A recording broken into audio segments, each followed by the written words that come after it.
guys. So today we have Gaurav with us, Gaurav Sirimal. So he's the co-founder. We all know him as the co-founder of the Kagas Scanner, which recently raised fund, seed round of funding.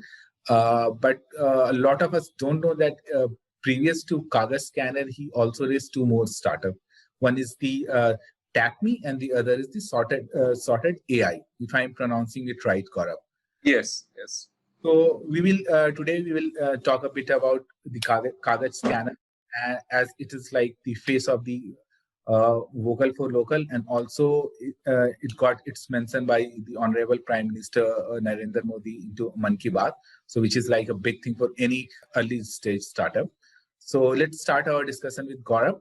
So Gaurav, first I will like to congratulate you for raising the first. I think guess it is last week only that the deal got. Yes. And it is 575 k dollars now. Yes, something around 4 crores. As you all only started in June, I guess. The company was. The groundwork. So we have been working on Sorted AI, and then this. It's been almost a year now. We started in October 2019, and then the product Kagas Scanner was launched in June of this year, June 15th, June 12th to 15th approximately. So that time we launched Kagas Scanner. Kagas Scanner is a product under Sorted AI, or they both are different entities? So it's in the same company, I would say. So our vision is to make a suite of productivity tools for the Bharat user. So we define Bharat user by someone who is mobile first, who has not seen a laptop, or who has not used laptop much. So these tools would be helpful for them to get their day-to-day work done and to make their lives more efficient and productive. So that is why we are creating these tools. Sorted AI will also come under the Kagas brand soon. We will be rebranding that under Kagas, hopefully. But yes, yeah. Okay, so congratulates for that, and let's talk a bit about your academics, which is from IIT Kanpur. So in startup ecosystem, we always hear that okay, people from IITs get everything onto the platter. They have the easy way out into the startup ecosystem. So what is your what you say opinion about it? Do you think it was an easy path for people from the IITs, the Ivy League colleges, or it was same for you also? Because I am from startup ecosystem. I have raised two startup, which was non-tech basically, but still I know the pain and the struggle is real out there. What is your opinion on that, and what will be your message to the student who from tier 2 and tier 3 cities basically, who think that it is really hard to crack the startup ecosystem? So one thing what I would say, so if you're from an IIT or IIM, definitely the connections help. I'll not say no कि कुछ काम नहीं आता है. Definitely they help, because you know people, and then they connect you to certain people, and then they connect you to certain people. It's a network effect that the connections do help. But if you don't have a product, no one will fund you. So for an instance, for Sorted AI, we were pitching to investors from when we just established the company in July 2019. Since then, we were pitching to investors from July 2019 to July 2020. We were pitching for Sorted AI, but we did not get anyone interested. We just got into an accelerator program.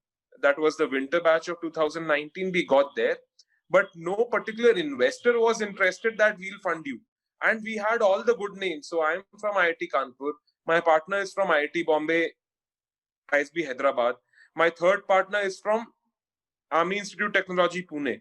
So we had all the brand names, but it doesn't matter unless you have a good product, unless you have a product someone wants to use, and that becomes like viral. If you don't have a product market fit in hand, no one will fund you. So with Sorted AI, what we feel that we made a good product, but people did not want to use it somehow, or we did not get that virality effect which we got with Kagas Scanner. So no one wanted to fund us, be it whatever college we were from. So obviously the college helps, but it does not get the deal signed. No one signs a deal just because I am from IIT or ISB. It doesn't matter unless your product is what customers are loving your product. Unless that happens, no one will do anything with you. So the core baseline, what I would want to stick with here is that customers or users should love what you're making and should be your brand ambassadors basically. Only then an investor will trust on you. That's how I feel. It may be different for someone else also, but that's how I feel. As you already mentioned here, that your product need to be solving a problem. Then only investors will Correct. then only it will generate even a iota of interest from the investor side. So Correct. When we talk about a consumer problem, is there any parameters like 2-3 points in which you want to tell the entrepreneurs who will be coming to or joining the ecosystem that there are these 2-3 points you need to have into mind while working on an idea or working on a problem? So if you can. So one thing is there's a difference between a problem you face and a problem 100 others face. There's a difference between that. See that, okay, there is a problem that is our problem. Correct. But when we go out and then also when we get the market research done, then we share it onto the social media, which is like our network, people like us. Correct. We create the question and get the answer which we want to hear. So correct. Yeah, exactly. Yeah. Please. So I'll give you an example from Kaga Scanner itself, what we have been building. People compare us today to Cam Scanner and to Microsoft Lens to Adobe Scanner. These are like billion-dollar companies, much multi-billion-dollar, I would say. But one thing what I've seen that a user segment prefers Kaga Scanner over all of these apps. Why? Because they find it easy to use. So that is their problem, that they can't have a difficult app to use because it's just a small thing like scanning a paper. If for scanning a paper you need my phone number and password and OTP, then what are you guys doing? If I want to scan just one piece of paper and send it to someone, why do I need to create an account? It's a basic service that any app can offer. Any scanning app can offer. So that's one thing. Second thing is that the user interface should be that as soon as I enter the app, there should be a button which prompts me ki boss start scanning. There should be no bullshit around it. Right. So those are a couple of things. Then the point you asked that what are 2-3 things I would want to say. So first is what I told, that it should be a problem faced by everyone. Basically, most janta, I would say. What the issue we had with Sorted was initially Sorted also we pivoted 2 times. While building Sorted started as a document manager app. So basically you can manage all your documents at one place. If I tell it to everyone, Suresh, you will also be like, boss, this seems a very nice idea. I'll go and download the app. But at the end, you'll go like, haan, abhi kuch nahi ho raha, ek hafte baad download karte hain. Let's download after 2 weeks. Let's download after 3 weeks, because you're lazy. So you need to relate with that problem that no one wants a document manager app till it is manual. If you can automate the entire process, then lovely. Everyone will be onto you that I want to use this app. So you need to understand that core problem, that whether is it organizing the documents or whether is it laziness of the person. At the end, you'll make the same product. You'll make a document organizer. But how do you approach the consumer? That is what is required, I would say, and how the product is made around that. It also matters a lot that how you are placing your product into the market, which I Correct. always say. I can't hear you, Sivesh. So when I talk at colleges and university, I always say to the students or the participants out there that there are 2 main points which you should take care while raising a startup. First is like work on a consumer problem, and second, you need to know where you are placing the your product or services into the market, because that is important. That is going to generate revenue for you. Okay, so let's also talk because I consider you as a serial entrepreneur, because previously also I was doing some research and saw that for TapMe you were there onto a business world also. For TapMe you were there into your story also. So just tell a bit about your journey into entrepreneurial space. What was your like first venture? How you decided to be, because uh, generally from IT, and you started somewhere like 3 to 4 years, 5 years back. So people generally used to go into placements and getting a cushy job out there, but you jumped into the startup ecosystem, entrepreneurship. So my first job, straight out of college, I got a placement out of college, and I got placed in Credit Suisse investment banking division. I worked for a year, 3 months in their Bombay office. That was a pretty good experience, I would say. Like I did a lot of different work in that span of 1.5 years, whatever their like I was in Credit Suisse for. But then I felt that I I could do much more, and the idea of TapMe of helping the service class people, I would say, the technicians, the electrician, plumber, that actually enthused me, and then we started TapMe. In 2015, we started TapMe. 2015 October, exactly. Then we launched 3 cities in 2016 itself. We launched 3 cities. First was Vishakhapatnam, second was Patna, third was Jaipur. We were very bullish on tier 2 because both the founders, me and Snehanshu, are from tier 2 cities. I am actually from a tier 3 city, if you would say. I'm not even from tier 2. I'm from a small town in Mahasamund, near Raipur in Chhattisgarh. So I've studied here and then in Raipur. It's a tier 3 town. Yeah. So that's what we realized, that tier 2 has huge market and people can pay as well. There are a big affluent community who can pay. And then we realized that the problem of electrician plumber is not just for the affluent community. For a middle class person as well, he also needs an electrician. And he's okay to pay 300, 400 rupees if he is earning 20,000 in a month. He's okay to pay 300, 400 to an electrician. If he has an air conditioner in the house, then he's okay to pay a 400 rupee service charge every year. So that is all what our research was, and we thought that any tier 2 city with a good population is good for us. And it turned in our favor as well. No one expected people in Patna would pay. No one expected. Like whenever I went and pitched TapMe to any investor, they're like, तुम पटना में कैसे चलाते हो? बिहारी लोग तो पैसा नहीं देते होंगे. And my first thing was that they were my highest ticket size. So it is not that people don't want to pay. People want a good service. If you can give a good service, any person would pay. Yes. Also, the thing is that nowadays in India, the time cost concept is coming out. Okay, Correct. so if people are going out and finding a plumber, then coming back in 4 hours, so they are spending that much time, which they can save for just $300.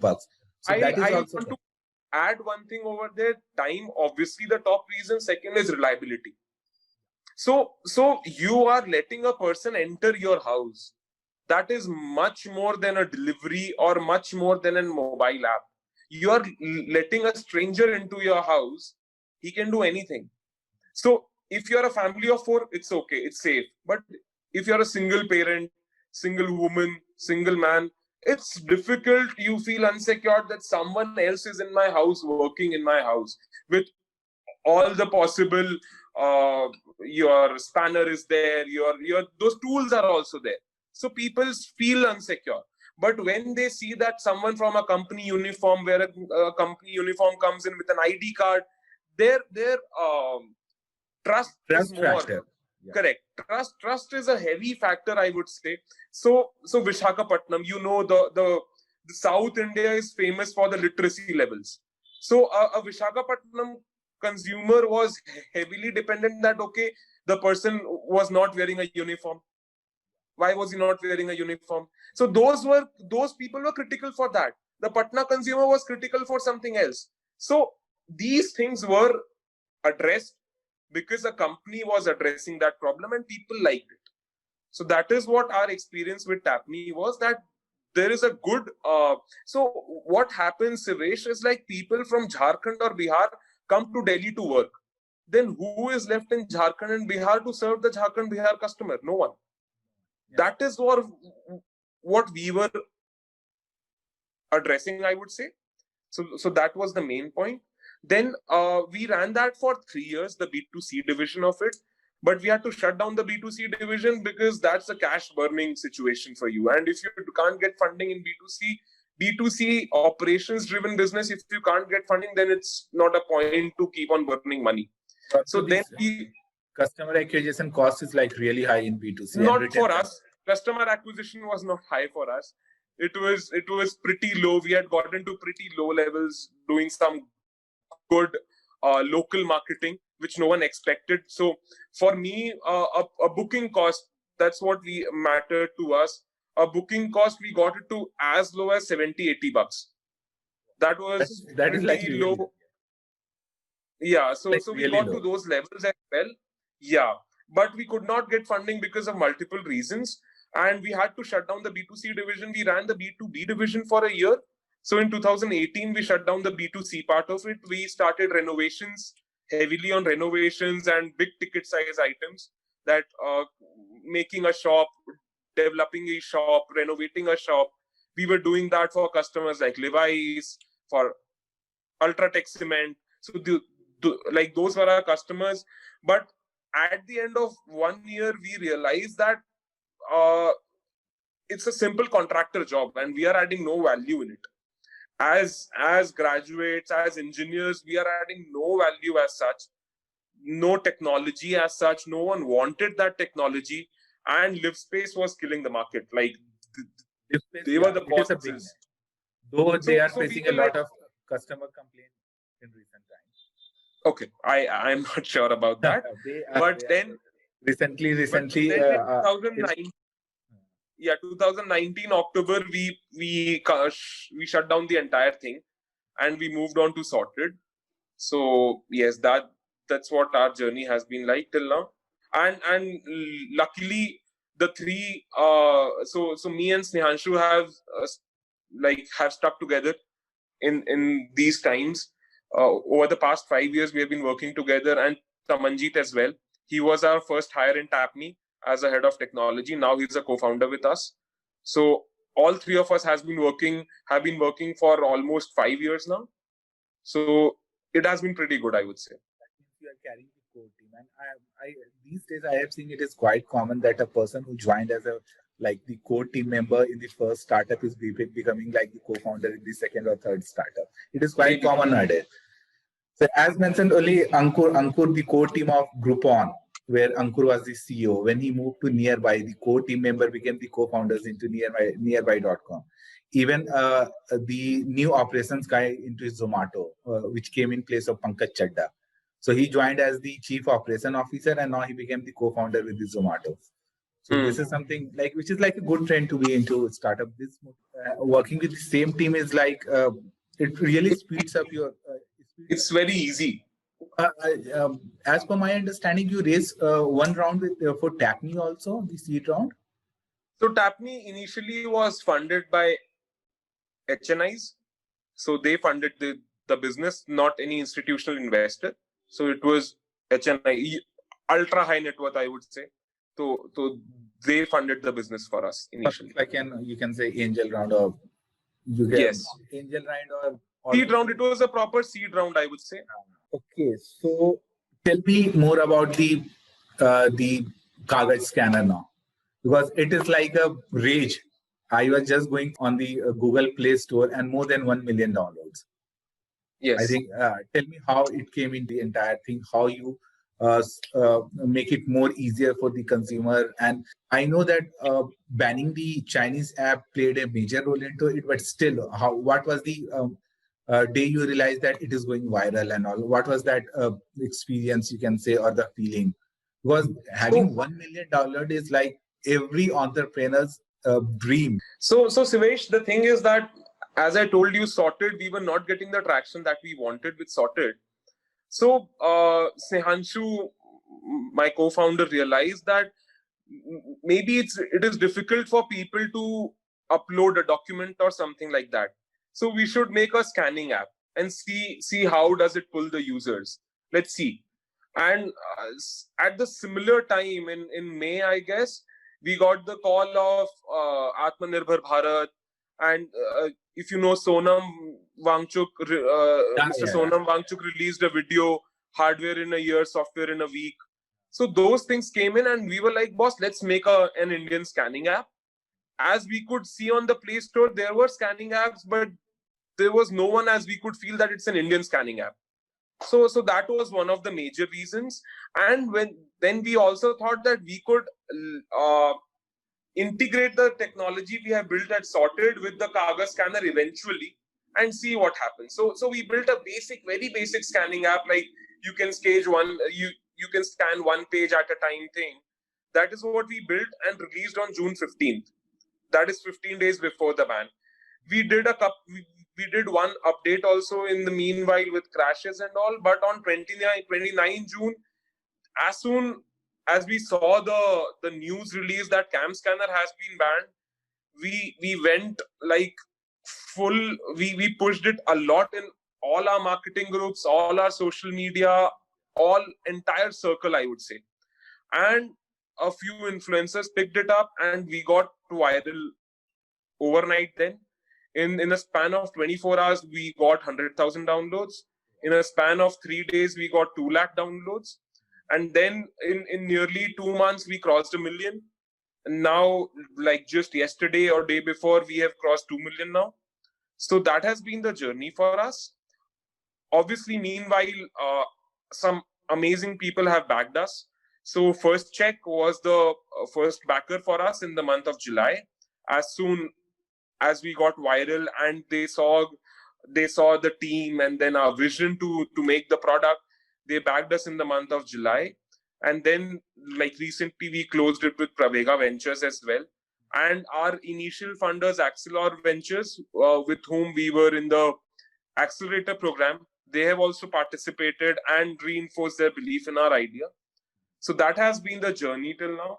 Our focus is to hit good numbers in the next 3 to 4 months at least and see where it takes us. What will be like, because when you talk about Kagaz scanner, it is like one service out there just for scanning the document. So any future plan? Just wanted to understand, Kagaz scanner as of now is a single feature out there for scanning the app and all. So is there any discussion among the core team members, or as you also got some funding, so the investors which would have joined into your board or advisory panel, they might, is there any discussion about adding some new features into the Kagaz scanner and all, and what Obviously. will be like the timeline of that something new comes into the market where we can see it? So obviously, what we need to first do is make Kagaz scanner, like get Kagaz scanner to the level of Cam scanner and much more than that. Cam scanner was built in a span of 9 years, and we have a very short span to build a comparable product, I would say. So our first focus is to build a comparable product, like where you can get all the features like which a Cam scanner user had on Kagaz scanner. Secondly, the cloud storage is a very big feature for us, which we are trying to get in this month itself. So we'll try to get the cloud storage feature in this month. In the upcoming future, what we intend to bring is a smart storage feature where your scans will be automatically recognized and stored in their particular folders. That, okay, it's an ID card, it's a driving license. The app will recognize it's a driving license and store it in your personal IDs folder. Or if it recognizes an insurance document, it stores it over there. So that is the smart storage feature which we'll be bringing in the next couple of months after we have stabilized the scanning features of Kagaz. So that is our plan, I would say. Yeah. Okay, and considering the number of questions that I put for the half an hour thing, is there any last, you can say, takeaways for the listeners or takeaways for the first-time founders, takeaway for the early-stage entrepreneurs you want to share with them? Because they generally get frustrated when they are unable to get the attention of the investors. And at times, after 6 months' time or 9 months, a year, they generally drop their startup and start either get a job or start working with a startup. So what will be your advice to them? So my basic advice would be that 6 months is a small span of time to take up any idea, build on it, and then just shut it down. Don't do that. Give it a good time. Give it a year and a half at least. So we also had plans which sorted that if nothing works out, we'll at least give it a year and see what happens. We almost spent 1.5 years just building sorted, or thinking about sorted, or conceptualizing what we'll build. But you need to, so don't be married to an idea. As an investor told us, don't be married to this idea. You should pivot and see. So pivot small. So one thing, what initially we started as a document manager app, then we moved on to become a smart reminders app, and then Kagaz Scanner happened. So these are varied things. We every 6 months this happened. So a document manager app was launched in June 2019. Then in December we launched the smart reminders sorted. We pivoted sorted to a smart reminders app, and then again in June we launched Kagaz Scanner. So give it some time, because 3 months, so 3 months, so you need to understand that idea and get into that idea itself. Go deep in that idea and see. So supposedly I handle the marketing division of Kagaz. So 3 months, I need to realize that who is my target customer and how should I target him.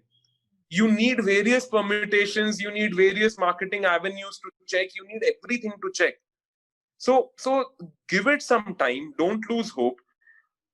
And for people who have just graduated or in school or in colleges or something like that, you have a long life ahead of you. Don't be critical about you're wasting a year. You're not wasting a year till you're working on it. If you have financial problems at home, that is a different topic altogether. But if you don't have financial problems, you can sustain your life for a year and a half. Take the plunge and see. You learn something new about yourself. Obviously, even after getting seed funded, we may shut down after a year. I don't know. But what I am proud of is that we have built it from scratch. That's it. We have built it from scratch, just putting in some small amount of our own money. That's it. So that is what I am proud of, and I will be proud of in the future also. Even if we shut down, it's okay. We'll start another time. You need to keep that fire on, because see, all of us Indians, we have all been like कि हम सबके घर में एक business होता है, मतलब या shop होती है या कुछ होता है. So we have that in our blood. A small percentage, but we have that कि हाँ यार धंधा शुरू करना है. So that is the thought process कि यार पैसा आना चाहिए, घर में धंधा शुरू करना है. So don't let that fire go out. Try once at least. नहीं होता है कोई बात नहीं. Job तो है, job कर लेंगे. So yes, correct. So keep trying till you have the fire in you. Keep trying. नहीं होती है तो फिर try for a job. It's okay. मतलब don't be so कि मैं fund नहीं हुआ यार. It's okay. नहीं हुए fund, नहीं हुए, नहीं मजा आया, नहीं समझ आया लोगों को आपका idea. It's okay. Like my co-founder says me, Snehanshu tells me a lot of time, Gaurav, don't be so harsh on yourself. It's okay. If things don't turn out in your favor, it's okay. It happens.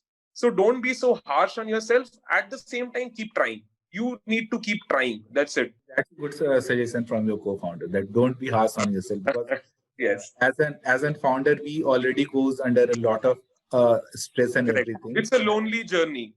One thing you need to realize, a founder's journey is one of the most loneliest journeys ever, I would say. You need to deal with a lot of home stuff, then your business stuff, then your personal stuff. So, and you can't like discuss a lot of it with anyone. You can't do that, because you see, you are like with your co-founders, you can like discuss a lot of things, but you won't get that third opinion, because you know them, how will they respond and everything.